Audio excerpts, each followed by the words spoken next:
আসসালামু আলাইকুম প্রবাসী ভাই বোনেরা। প্রবাসে যদি আমরা কখনো অসুস্থ হই তাহলে আমরা কিন্তু আমাদের নিজেদেরকেই সেবা যত্ন করতে হয়। আমাদের সেবা যত্ন করার জন্য কিন্তু কেউ কোনো লোক নাই।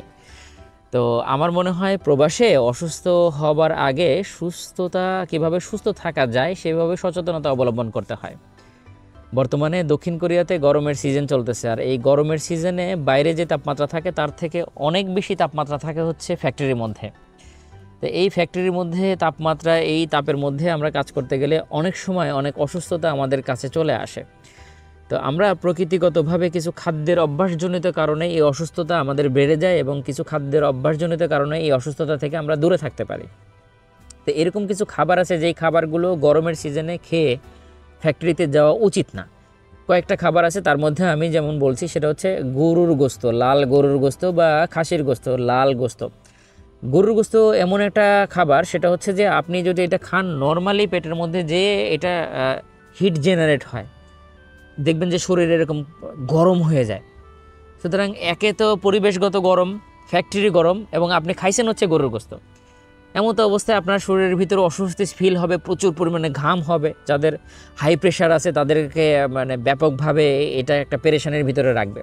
সুতরাং এই গরমের ভিতরে গরুর গোস্তটা খাওয়া যাবে না। অনেকেই আবার কি করতেছে যে দুপুরবেলা খাবার খেয়ে অনেক আঙ্গুর খাচ্ছে এনার্জি জেনারেট করার জন্য। জানেন, আঙ্গুরও কিন্তু এমন একটা খাবার যেটা খুব দ্রুত শরীরের ভিতরে যে আপনার এই হিট জেনারেট করে, শরীরটাকে এরকম করে গরম করে ফেলে। তারপরে দেখা যাচ্ছে যে ভাজা পোড়া জাতীয় খাবার, অনেক সময় আমরা মশলা দিয়ে যেই বেশি মশলা, যে কোনো ধরনের মশলা কিন্তু শরীরের ভিতরে গেলে আপনার সেই মশলাটাও কিন্তু শরীরের ভিতরে হিট জেনারেট করে। তারপরে দেখা যাচ্ছে অতিরিক্ত কফি খেলেও কিন্তু হিট জেনারেট করে। কফিটাও শরীরের ভিতরে দেখা যাচ্ছে যে প্রচণ্ড পরিমাণের গরম সৃষ্টি করে। অনেকেই আবার মধু খাওয়ার অভ্যাস আছে, তো বিভিন্ন কারণে দেখা যাচ্ছে সে মধু খাইলেও কিন্তু শরীরটা কিন্তু এরকম গরম হয়। আমি আমার ভিডিও বার্তার মাধ্যমে যে মেসেজটা দিতে চাচ্ছি সেটা হচ্ছে, এমন কোনো খাবার খাওয়া যাবে না প্রকৃতিগত ভাবে যেই খাবারটা শরীরের ভিতরে যায় সেরে এরকম উত্তপ্ত সৃষ্টি করে, শরীরের ভিতরে হিট জেনারেশন করে। তাতে দেখা যাবে কি জানেন, ডিহাইড্রেশন হতে পারে এবং অনেক সময় হিট স্ট্রোক পর্যন্ত হয়। তো এই জন্য এই খাবারগুলোকে আমাদের এড়িয়ে যেতে হবে। আমি যে 5টা খাবার বলেছি, এই খাবার ছাড়াও কিন্তু আরও অনেক খাবার আছে যেই খাবারগুলো শরীরের ভিতরে গেলে এরকম গরম অনুভব হয়, সেই খাবারগুলোকে অ্যাভয়েড করতে হবে কাজের দিন অন্তত পক্ষে। আচ্ছা, এইবার আসেন কিছু খাবার আছে যে খাবারগুলো আমরা খাইলে প্রকৃতিগতভাবেই শরীর ঠান্ডা রাখে। যেমন ধরেন যে আমাদের যে শশা, এই শশা যদি প্রতিদিন দুপুরবেলা 1 পিস করে শশা খাওয়া যায়, দক্ষিণ কোরিয়াতে তো সারা বছরই শশা পাওয়া যায় এবং খুব হাই মানের শশা পাওয়া যায়। এই শশা খেলে শরীর আমাদের কি থাকে, ঠান্ডা থাকে। পানি স্বল্পতাটা কমায় এবং পানি তৃষ্ণাটা কম লাগে। তরমুজ, আমরা একটু তরমুজ খেতে পারি সাধ্যমতো। তারপরে বাঙি, এগুলো কিন্তু দক্ষিণ কোরিয়াতে খুব সস্তা। বাঙি খাওয়া যেতে পারে। ঠান্ডা পানি তো আমরা সবসময় খাবো, এগুলো তো খুব স্বাভাবিক, সবাই জানেন আর কি। তো যেই খাবারগুলো খেলে প্রকৃতিগতভাবে শরীর ঠান্ডা রাখে, সবুজ শাকসবজি, এর মধ্যে ব্রুকলি আছে, তারপরে লাউ আছে, পালং শাকটা আছে। পালং শাকটা দক্ষিণ কোরিয়াতে সবসময় পাওয়া যায়, এটা খাওয়া যেতে পারে। আর খাদ্য তালিকায় প্রোটিনের জন্য আমরা মাছ এবং মুরগির মাংসটাই গরমের ভিতরে খুব বেশি পরিমাণের, যদি আমি দেখেছি যে গবেষণায় সবাই বলেছে এটা শরীরটাকে কে রাখবে, ঠান্ডা রাখবে।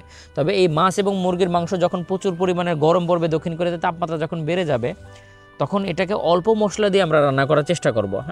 তারপরে আরেকটা জিনিস খুব সহজলভ্য আছে দক্ষিণ কোরিয়াতে, সেটা হচ্ছে আপনার টক দই। টক দইটা প্রতিদিন দুপুরে যদি খাওয়া যায় তাহলে এটা সারাদিন শরীরকে ঠান্ডা রাখে। ঠান্ডা রাখে। প্রোবায়োটিক টক দই কিন্তু শরীরের ভিতরে রোগ প্রতিরোধ ক্ষমতা প্রচুর পরিমাণের বাড়ায়।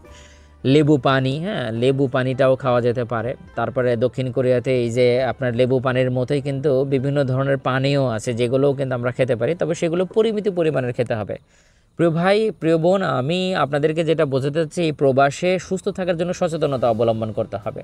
আমার এই ভিডিও মেসেজটা দেওয়ার একটাই মাত্র উদ্দেশ্য, সেটা হচ্ছে যে এমন আরও অনেক খাবার আছে যেই খাবারগুলো কোরিয়াতে জিংসেন, অনেকেই কিন্তু জিংসেনটা খায়।